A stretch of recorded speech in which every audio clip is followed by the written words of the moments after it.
இந்த ஆண்டு டிசம்பர் மாதம் குலசேகரப்பட்டினத்தில் இருந்து ராக்கெட் ஏவப்படும் என இஸ்ரோ தலைவர் நாராயணன் தெரிவித்துள்ளார். இதுகுறித்து திருப்பதியில் அவர் அளித்த பேட்டியை தற்போது காணலாம். குலசேகரப்பட்டினத்துல இரண்டாவது ஏவுதளம் உள்ள வேலைகள்லாம் நல்ல மும்முரமாட்டு நடந்துட்டு இருக்கு. இந்த ஆண்டு டிசம்பர்ல நாங்க அங்கிருந்து ராக்கெட் அனுப்புறதுக்கு திட்டம் போட்டுருக்கோம். ஆட்கள் இல்லாம ககன்யான் திட்டம் உங்களுக்கு எல்லாம் தெரியும் இல்லையா? ககன்யான் திட்டம் 2027ல நம்ம விண்வெளி வீரர்களை அனுப்புறதுக்கு திட்டம் போட்டிருக்கோம். அதுக்கு முன்னாடி 3 ஏவூர்திகள் ஆள் இல்லாம அனுப்புறதுக்கு திட்டம் இருக்கு. இந்த ஆண்டு ஆள் இல்லாத ஏவூர்தி அனுப்பக்கூடிய திட்டங்கள் இந்த ஆண்டு செயல்படுத்த போறோம்.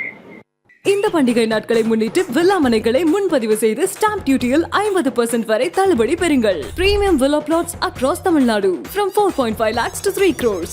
One layer G Square. For details call 89397 5009.